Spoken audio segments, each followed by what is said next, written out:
Alright fellas, another little tool haul here. This one's from a little bit of everywhere. Alright, so I got a few things from a buddy of mine, longtime buddy of mine, went to high school with him. He's down there all the time, checking out the old Bluestem. I got a video on them, I'll leave a card over here. They definitely have some new tools there now. I may have to run back there and see what all they got. But this is all just kind of stuff he picked up for me for Christmas birthday year, as he put it.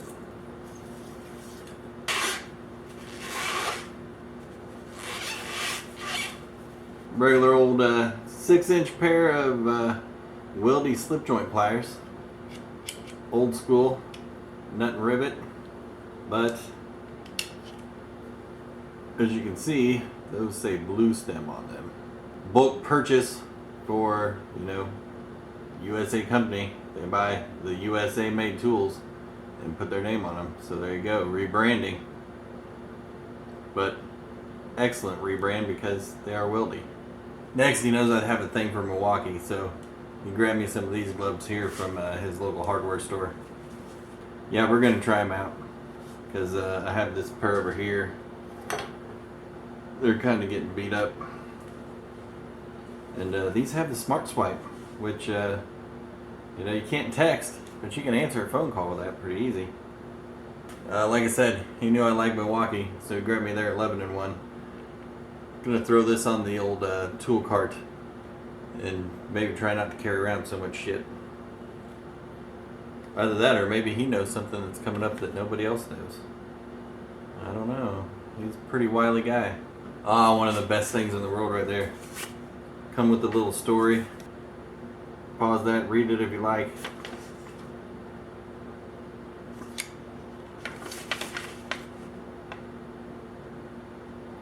There you go, Kentucky mulled cider. I got the little Maker's Mark guy there. Look, he even got the wax seal. That's fucking cute. And you know, every now and again, a guy needs a fancy pair of socks. And I mean, why not put on some Maker's Mark fancy socks? One of the things here that I did not know Bluestem carried was Philo. Insulated. It got a super soft handle on there. Look at how much you can compress that. Super soft. But you know, insulated, made in Deutschland. Got the old number 2 and small pry bar and medium sized pry bar. I noticed here on the box that it's actually telling you that you can hit these with a hammer. And right there, it's telling you that when they cut these apart, there's nothing metal that runs all the way through there. So it makes me wonder if they're wanting Mike's Tool Shed to do a video on these. Because you know he'll pound them into a fucking workbench and lose them forever. Pop the handles off, kill them. I just don't think that's a good option there. Hammer on that plastic when there's no metal reinforcement all the way through the handle. But like I said, they feel good. These almost feel like a PB Swiss handle. I don't think they're made out of sealskin, but it's pretty damn close. And that right there, all that's yellow on there is plastic. All that red is that soft, squishy material they got. Oh, it just feels good. Electrician tools. You can pause that there, pick your language, and read it. I hope this is coming through, because if it's not, then this is just a huge waste of time. I did happen to fall on the Mac tool truck. He stopped by. I picked these up. I'm not opening them because these are going out to a buddy of mine. Mac Tools, hard plastic case. He collects pocket screwdrivers. So I got him these right here. It's a Phillips number 0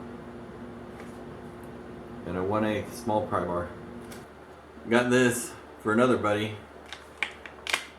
He knew I was going into Mac, and he wanted one of their pocket pry bars. So what? Why not? Because I'm busy.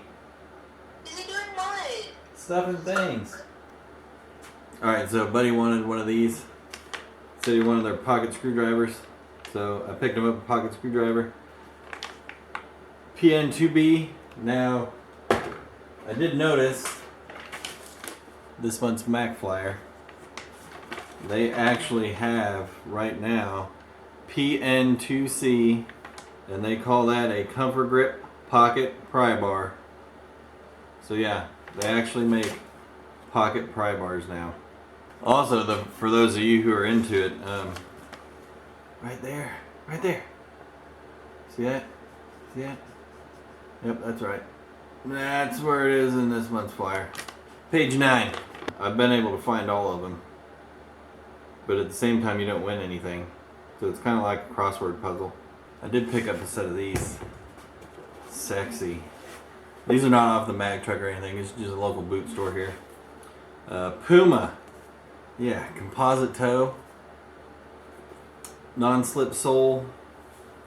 Oil resistant, slip resistant. Got the air pocket back there in the back. Pretty tough shoe, not very flexible. It is actual leather. And I thought that was interesting. ESD safe, so electrostatic discharge.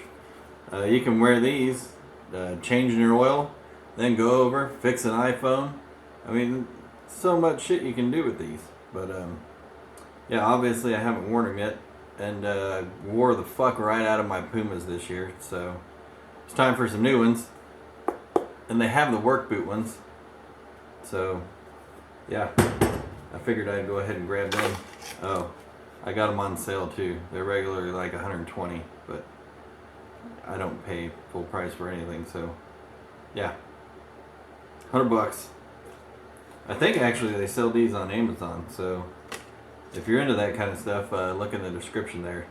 Part numbers and shit like that, all that stuff. If I can find it on Amazon, I'll put a link down there for it. And now the snap-on shit. So this right here, indexing, ratchet, dual 80. If you leave it right there, you can do the old pump.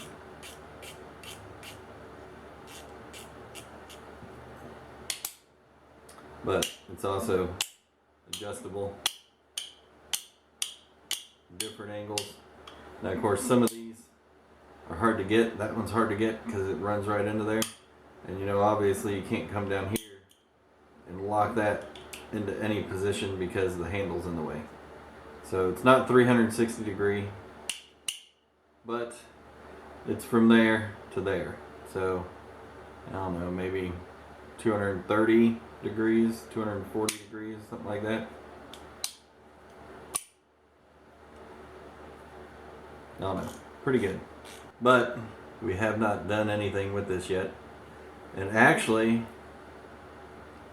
the reason I bought this, if you see right here, you see that little designation right there? That's the date code on this.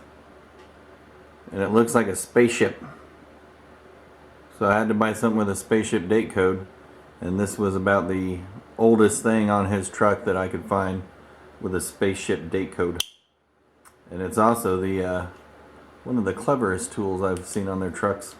Now, I've seen these before, and this is the one I bought. It was like 20 bucks. It's not as fine tooth, obviously, as the Snappy.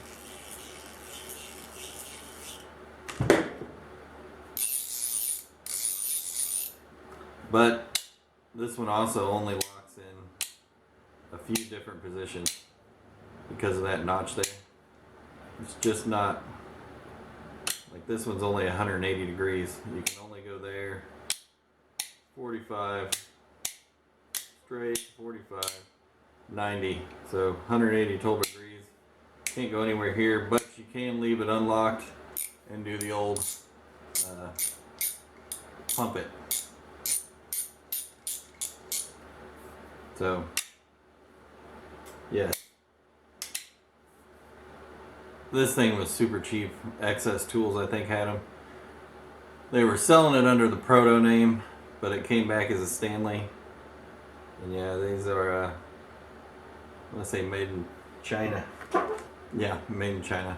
So, eh. It's a cool little idea.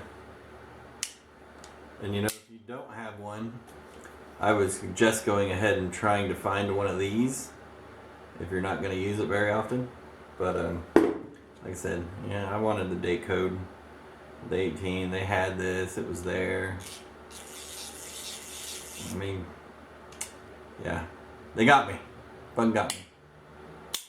But you know, I'm not bitching. I don't have to buy any more tools from Snap-on for a good couple of months. You know, waiting to pay this guy off. Except for I added this to the package too. So these right here, part number 612 AEP. I saw these and thought, you know what? These are pretty fucking sweet because that's the part right there that I saw. So yeah, Snap-on makes pliers that have the engineer teeth in them. My Snap-on Chrome Slinger, he was telling me that a lot of guys buy these pliers are machinists and they're pulling out roll pins and such like that with them. I don't know. You know, they're spring loaded, which is kind of a pain in the ass right now, but it probably won't be later. These guys have teeth on the side of them up here too. So they're not straight cross-hatched all the way up and down.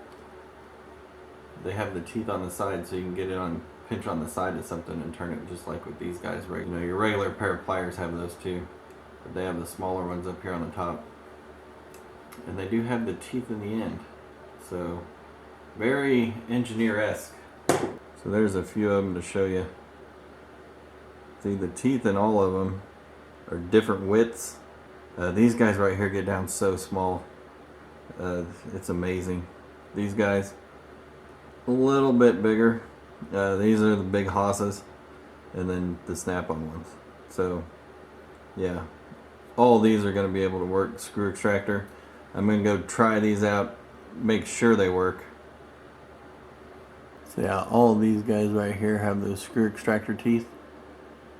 See there, the vice grips. There are the brutes.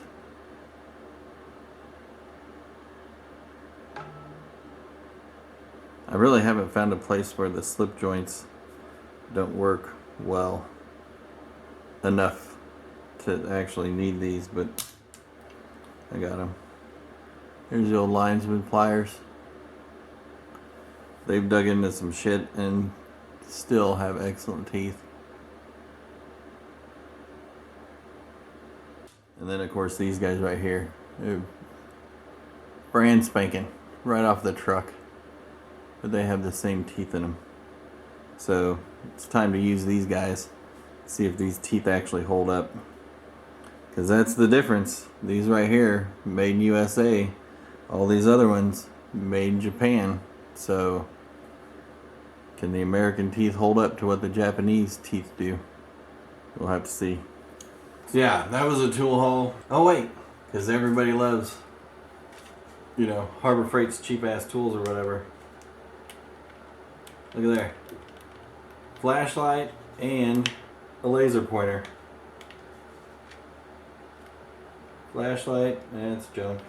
So, there it is, that's all it is. Little laser pointer, flashlight. Flashlight's, you know, it's a keyring flashlight, it's junk. But, the laser pointer, that's what I wanted it for. I'll show you what that laser pointer is actually good for here in a little while. I should have a video coming up using a laser pointer. So, that's why I bought this. Now, I did have a different one that I bought. By the way, these are the Dollar Tree, so they're $1 a piece. But as you can tell, they don't hold up very well. Now, I had it on my keychain like an idiot, thinking it would hold on there fairly well. And I don't keep a lot of shit on my keys. It's hard on your ignition switches, by the way. But yeah, carrying it around in my pocket, and that's what happened to her. So yeah, not heavy duty at all, you know, Harbor Freight-esque, but it's $1, so you break it, you go buy a new one. It's not rocket science, fellas. Yeah, that's what you do with them throwaway tools. You break it, you modify it, whatever, it's $1, it's $2. Go get another one and do it that way. But yeah, as always, like, comment, share, subscribe, love, hate, hardknocksforge@gmail.com. Don't send me any paintings; they never fit.